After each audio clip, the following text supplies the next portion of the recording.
Hello students, आज मैं अपने इस लेक्चर में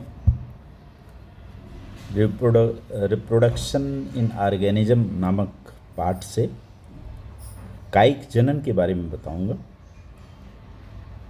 और पाठ के अंत में मैं जीवों में जनन नामक चैप्टर के विशिष्ट प्रश्नोत्तरी भी प्रस्तुत करूंगा। तो आप ध्यान से अध्ययन करें और हमारे लेक्चर को ध्यान से सुनें। हर लेक्चर को यूट्यूब चैनल पर डाउनलोड करता हूं और वहां से इसको आप अध्ययन कर सकते हैं आराम से। तो नाउ हम कायिक जनन के बारे में बताएंगे। कायिक जनन के बारे में बताएंगे। कायिक जनन क्या होता है? कायिक जनन को इंग्लिश में वेजिटेटिव रिप्रोडक्शन या कायिक संवर्धन, वेजिटेटिव प्रोपेगेशन भी कहते हैं। यह पादपों में पाई जाने वाली अलैंगिक जनन क्रिया है, एक सामान्य विधि होती है। कायिक जनन वह क्रिया है जिसमें जनक पादपों से एक कलिका वृद्धि करती है और जो परिवर्धन के द्वारा नए पौधे को जन्म देती है। यह नया पौधा जनक पादप पृथक होकर एक नए पौधे का निर्माण करता है। अंडरस्टूड? हम समझते हैं, आपके समझ में आ गया होगा कायिक जनन किसे कहते हैं। कायिक जनन में कलिकाएं बड का बनना अनिवार्य है और बिना कलिका के बने कायिक जनन संभव नहीं है। पौधों में कायिक कलिका का निर्माण प्ररोह, तना या पत्तियों में होता है। अतः कायिक जनन के लिए सहायता समस्त अंग किसी न किसी रूप में प्ररोह, पादप प्ररोह के सूक्ष्म व दीर्घ भाग द्वारा निर्मित होते हैं, जैसे सल्क, धनकंद, राइजोम, कंद, भूस्तरीय स्टोलन इत्यादि कुछ संरचनाएं हैं जो कायिक जनन क्रिया में महत्वपूर्ण भूमिका निभाती हैं। सलकंद, धनकंद, राइजोम कंद इत्यादि चिर कालिता अंग, परमानेंट प्री नेचरिंग ऑर्गन्स इसको कहते हैं। अब आगे देखिए, कायिक जनन कितने प्रकार का? कायिक जनन या कायिक संवर्धन दो प्रकार का मुख्य रूप से होता है। प्राकृतिक कायिक जनन, नेचुरल वेजिटेटिव, और दूसरा है कृत्रिम कायिक जनन, आर्टिफिशियल। तो कायिक जनन का पहले नेचुरल कायिक जनन का हम देखेंगे। प्राकृतिक कायिक जनन, इस लेक्चर में मैं प्राकृतिक कायिक जनन के बारे में बताऊंगा और नेक्स्ट लेक्चर में जो है आर्टिफिशियल या कृत्रिम कायिक जनन की बताऊंगा। तो अभी आप प्राकृतिक कायिक जनन के बारे में जानें क्या होता है। प्राकृतिक कायिक जनन के द्वारा पौधों के प्ररोह में स्थित कलिका स्वतः बड़ा होकर के नए पौधे को जन्म देता है। प्राकृतिक कायिक जनन भी विभिन्न विधियों द्वारा संपन्न होती है। अब देखिए, भूमिगत तनों, अब तने, भूमिगत तनों में कैसे कायिक जनन होता है? कई वर्षीय पौधों के तने भूमिगत भाग भोजन संचय करके कायिक जनन की सहायता करते हैं। ये निम्न प्रकार का होता है और इसमें क्या है? पहला, भूमिगत तना। भूमिगत तने, जो तने जमीन के नीचे होते हैं, मिट्टी से ढके हुए होते हैं, उनमें कायिक जनन कैसे होता है और उसमें कौन कौन सा है? पहला है सल्ककंद। सल्ककंद में उदाहरण देखिए, प्याज है, लहसुन है, ट्यूलिप, शकरकंद इत्यादि में पाया जाता है। इसमें होता क्या है कि सल्ककंद बल्ब जिसको कहते हैं, निर्माण अत्यंत सघन तस्तरी नुमा प्ररोह तथा भोज्य पदार्थों के संचय करने वाली मांसल फ्लेसी सल्क पत्रों की सहायता से होता है। इसमें संपूर्ण सल्ककंद सल्कीय पत्तियों से घिरा रहता है जो प्ररोह को भोजन उपलब्ध कराती है। प्रत्येक सल्ककंद में अग्रस्थ कलिका के अलावा एक या दो अधिक कक्षस्थ कलिकाएं पाई जाती हैं। सल्ककंद में प्रायः अपस्थानिक एडवेंटिशियस रूट पाई जाती है। सल्ककंद का निर्माण वृद्धि काल के अंत में भूमिगत तनों में भोज्य पदार्थों के जमा होने से होता है। अब इसमें जो है ये प्याज है, सल्ककंद, ये देखिए ये उदाहरण है। नेक्स्ट आता है धनकंद। धनकंद सल्ककंद के समान होता है परंतु इसमें मांसल सल्कीय पत्तियां नहीं पाई जाती है। धनकंद का निर्माण प्ररोह के आधारीय भाग के फूल जाने से होता है। सल्क पत्र द्वारा घिरा रहता है। सल्क पत्र पिछली वर्ष के पत्तियों के अवशेष मात्र ही होते हैं। धनकंद में अपस्थानिक जड़ें ही पाई जाती हैं। धनकंद में एक से अधिक कलिकाएं होती हैं। धनकंद में एक से अधिक कलिकाएं होती हैं। धनकंद जिसको हम कार्न कहते हैं, ये देखिए ये है कार्न, ये कार्न है, धनकंद है। इसमें ये जो है धनकंद के इस भाग में स्टेम हुआ, इसमें जो है डॉटर कॉर्न बन जाते हैं जो पौधे का रूप ले लेता है। इसमें कलिकाएं होती हैं, कलिकाओं सल्कों से ढकी हुई होती हैं और जब इनको फेवरेबल कंडीशन दिया जाता है तो ये जो है डॉटर कॉर्न हो जाता है, फिर ये स्टेम का रूप ले लेता है बड़ा। जो कलिकाएं जनन सहायक होती हैं, इस प्रकार धनकंद के कई पौधे प्राप्त हो जाते हैं। एक कारण से जो है कई पौधे प्राप्त कर सकते हैं, जैसे अरवी है, क्रोकस है इत्यादि। आगे आता है प्रकंद, राइजोम। भूमि के अंदर क्षैतिज रूप से वृद्धि करने वाले तने भूमि के अंदर क्षैतिज रूप से वृद्धि करते हैं, उन्हें प्रकंद पत्तियां, कलिकाएं, अपस्थानिक जड़ें भी पाई जाती है इसमें। और प्रकंद इंटरनोड और नोड स्पष्ट दिखाई देते हैं और इसमें सल्क पत्रों के कक्षस्थ कलिकाएं पाई जाती हैं। अनुकूल परिस्थितियां आने पर अग्रस्थ और कक्षस्थ कलिकाएं विकसित होकर नए पादप का निर्माण करती हैं, जैसे अदरक, हल्दी और फर्न। ये देखिए अदरक का यहाँ पर है, ये जो है कलिकाएं हैं, पर्वसंधि, एक संधि से दूसरे संधि के बीच में पर्वसंधि, इंटरनोड, अपस्थानिक मूल। ये जो है अग्रस्थ, अब आगे जो कलिका होगी वो पूरे पेड़ का रूप ले लेती है, ये जो है प्लांट बनाएगी। नेक्स्ट आता है कंद, ट्यूमर, जिसमें आलू है उदाहरण। आलू का आप देखें, आलू इस तरह से होता है, बीच में ऐसे ये आंखें कहते हैं, ये आंखें कहलाती हैं आम भाषा में, और यही जो है क्या है, कलिका। अब इसी कलिका को हम काट करके, ये होना चाहिए कट करके या ऐसे ज़मीन में डाल दीजिए तो इस तरह से ये पौधा निकल जाता है, तो इसको हम कंद कहते हैं। भूमिगत तने की एक रूपांतरण है। इसमें पौधे की जड़ का अधिकांश भाग भोजन संचय करता है।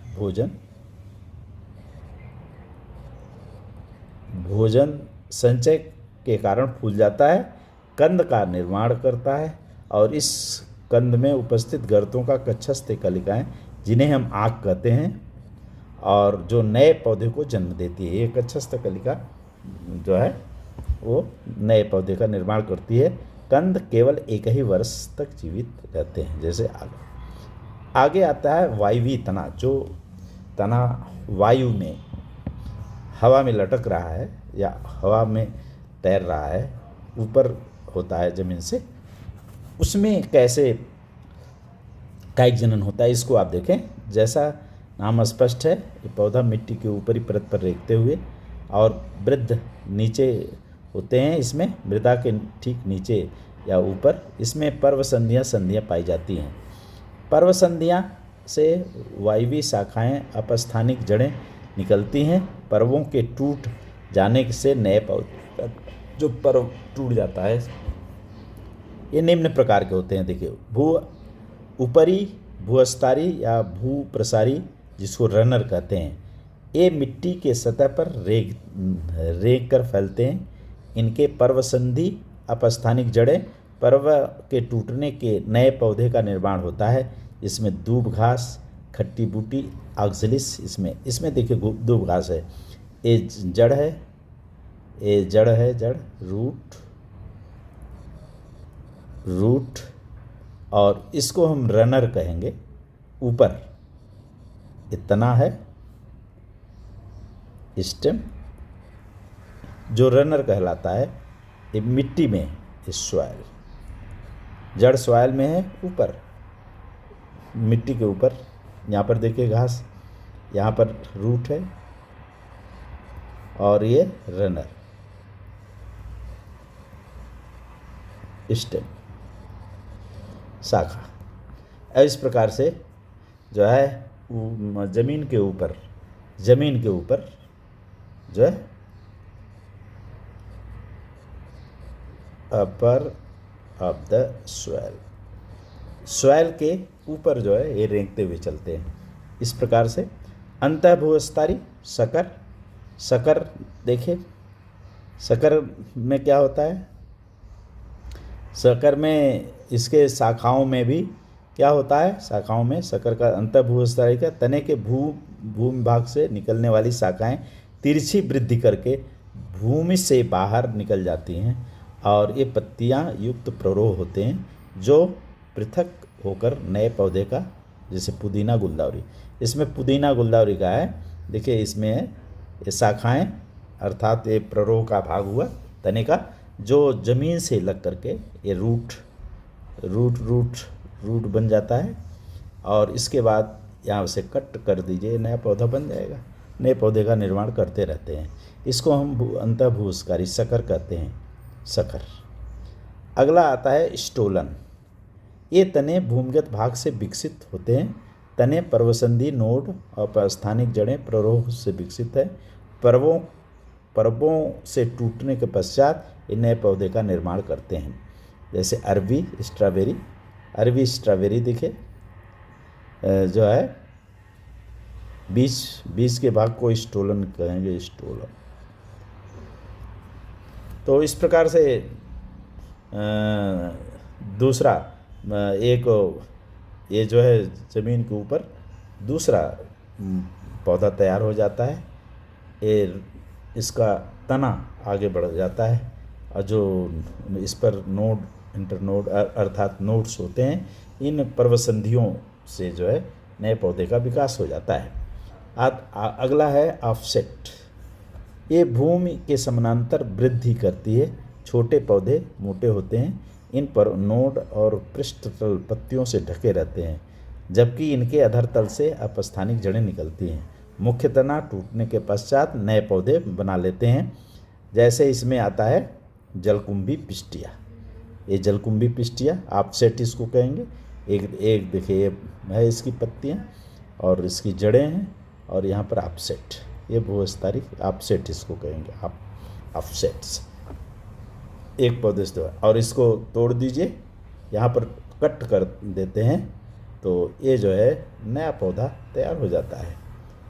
इसको इस प्रकार से जो है ऑफसेट और भूस्तारिक। अगला है पत्रक प्रकलिकाओं द्वारा बुलबिलिस।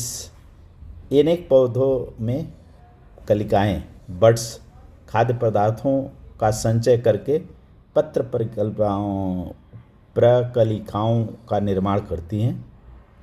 अनुकूल परिस्थिति में मुख्य पौधे से अलग होकर के नए पौधे का निर्माण कर लेती हैं, जैसे खट्टी बूटी, रतालू, एलोवेरा, प्याज। ये सब हैं जो प्रकलिकाओं द्वारा, बल्बिल्स द्वारा जो है पौधे का निर्माण करती हैं। इसमें बल्बिलिस हो जाता है, जो कट करके नया पौधा बना लेगा। ये लीफ देखिए यहाँ पर बल्बिलिस हो गया, स्टेम, लीव्स, बल्बिलिस, और ये फ्लेशी रूट, और इसके ऊपर बल्बिलिस बन जाता है, फूल जाएगा, भोजन एकत्र हो जाएगा, और स्टेम और फ्रूट्स, और यहाँ पर बल्बिलिस। तो इस प्रकार से जो है इन बल्बिल्स से नए पौधे का निर्माण हो जाता है, जिसमें उदाहरण दे दिए। अगला है डी, पत्तियों द्वारा, बाई लीव्स। पत्तियाँ कैसे? कुछ पौधों की पत्तियाँ भोजन संचय करके मांसल हो जाती हैं। इन पत्तियों के शीर्ष या किनारों पर पर्णकलिकाएँ, जिसको लीफ बड्स कहते हैं, पर्णकलिकाएँ विकसित हो जाती हैं, जो अनुकूल परिस्थिति नए पौधे को जन्म देती हैं। पर्णकलिकाओं की स्थिति पत्तियाँ पर भिन्न भिन्न होती हैं। बोगनवेलिया पर्णकलिकाएँ पर्ण सतह पर तब पर्णवृंत पर स्थित होती हैं, तथा अजूबा पर्णकलिकाएँ पत्ती के किनारों पर होती हैं। देखिए, बोगनवेलिया में पर्णकलिकाएँ पर्ण सतह पर तथा पर्णवृंत पर स्थित होती है। पर्ण सतह, पर्णवृंत दोनों पर स्थित होती हैं। वो अलग टूटकर होती हैं और अलग पौधे बना लेती हैं। और अजूबा में, जिसका हमने चित्र यहाँ पर दिया है, अजूबा में हमने चित्र दिया है, ये अजूबा है पत्ती, अजूबा। इसमें देखिए पर्ण अपस्थानिक पर्णकलिकाएँ हैं, ये पर्णकलिकाएँ हैं, और ये जो है इससे ग्रो हो गया पौधा और अलग होकर के न्यू प्लांट बना लेता है, न्यू प्लांट बना ले। लास्ट में मूल रूट में कायिक जनन। मूल रूट से भी कायिक जनन होता है।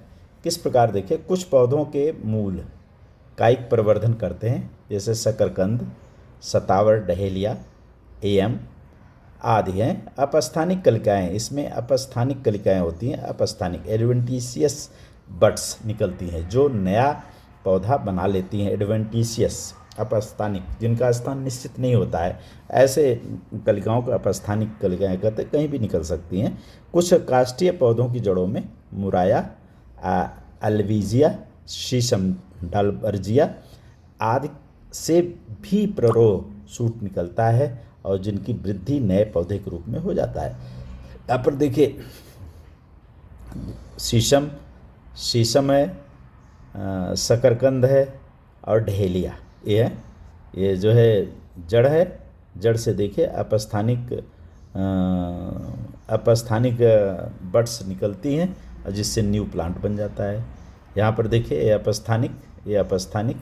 अपस्थानिक बड़े हैं, एडवेंटिशियस बड है, और इससे जो है नया पौधा बन जा रहा है, ये न्यू प्लांट।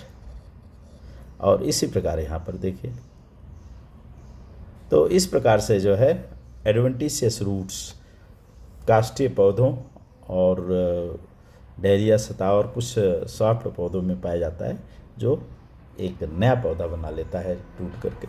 इस प्रकार बच्चों, हमने जो है प्राकृतिक कायिक जनन के बारे में इस लेक्चर में बताया है। इसको ध्यान से आप अध्ययन करें। और हमने जैसा कहा कि लास्ट चैप्टर जब अंतिम, इस चैप्टर का अंतिम जो हमारा लेक्चर होगा, उसके बाद हम एक लेक्चर प्रश्नों को समझाने का करेंगे, जिसमें आपको इम्पॉर्टेंट महत्वपूर्ण प्रश्न उस लेक्चर में हम समझाएंगे, और आपके लिए बहुत ही लाभकारी होगा। धन्यवाद।